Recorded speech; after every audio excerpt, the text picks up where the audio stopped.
Hi hello friends, welcome back to our channel Muni Sharada natural vlogs.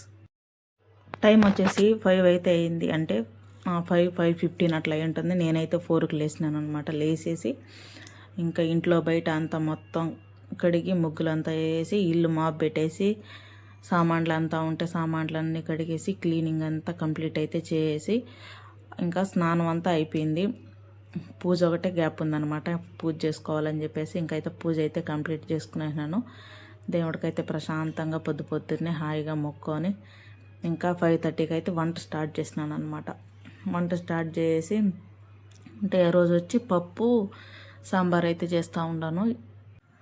ఇంట్లో మునలంగి మునక్కాయలు ఇంకా వంకాయ అయితే ఉంది, 3 కలిపి అయితే సాంబార్ చేస్తే బాగుంటుందని చెప్పేసి అయితే పప్పు అయితే కడిగైతే ఒక పక్క అయితే పెట్టేసినాను.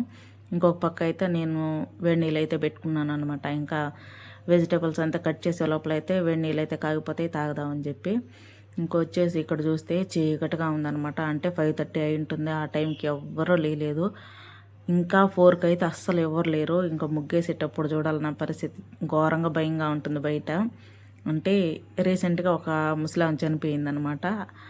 నేను ముగ్గేసేదాన్ని కొంచెం అటు సైడే పడుకోబెట్టినారు ఆమెని. నాకు ఇంకా ముగ్గేసేటప్పుడు అంతా అది గుర్తొచ్చేసి హడావిడిగా అంటే దడ పుడుతుంది అనమాట, భయం వస్తుంది. కానీ గబగబా అనేసి ముగ్గేసి అయితే లోపలికి వెళ్ళి పుడుస్తాను.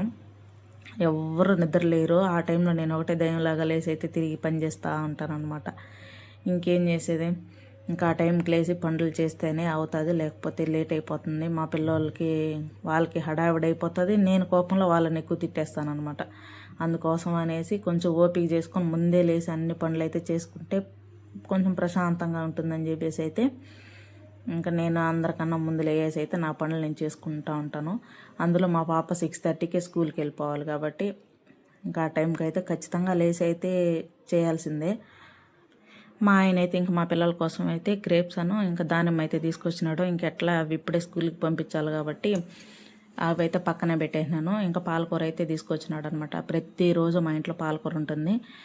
ఎందుకంటే ఇంకా వారంలో 1-2 రోజు పాలకూర పప్పు అయితే చేస్తాను. మిగిలిన టైంలో అంటే ప్రతిరోజు నేనైతే మధ్యాహ్నం టైంలో ఫ్రై అయితే చేసుకుంటాను అనమాట. పాలకూర కొద్దిగా నాకు సరిపడినంత మాత్రమే తీసుకొని కొద్దిగా ఫ్రై అయితే చేసుకుంటాను.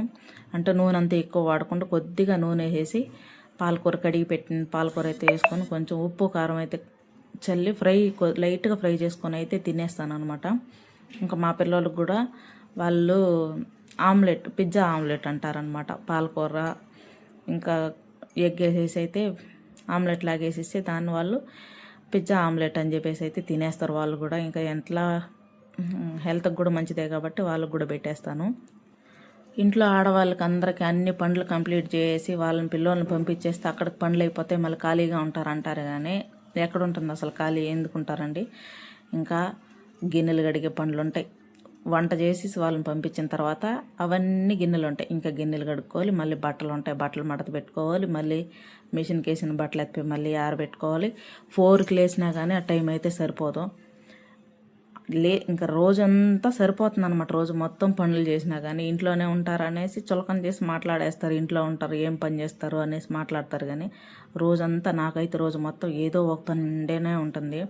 ఇంకా వాళ్ళని పంపించేస్తాను, కొద్దిసేపు రిలాక్స్ అవుతాను. ఇంకా మా సిద్ధిగాడు ఉంటాడు, వాడికి ఇంకా స్నానం చేయించాలి, అన్నం పెట్టాలి. వాడి పనులన్నీ అయిపోయిన తర్వాత అయితే ఇంకా మళ్ళీ నా కోసం అయితే నేను ఇంకా వంట అయితే చేసుకుంటాను అనమాట. ప్రతిరోజు డైట్ అయితే స్టార్ట్ చేశాను.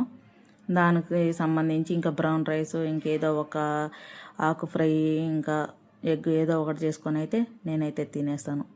నా వీడియో కనుక నచ్చితే ఒక లైక్, షేర్, సబ్స్క్రైబ్, మీకు ఎలాంటి వీడియో కావాలో కూడా కామెంట్ అయితే చేయండి. ఈ వీడియో నచ్చిందో లేదో కూడా కామెంట్ అయితే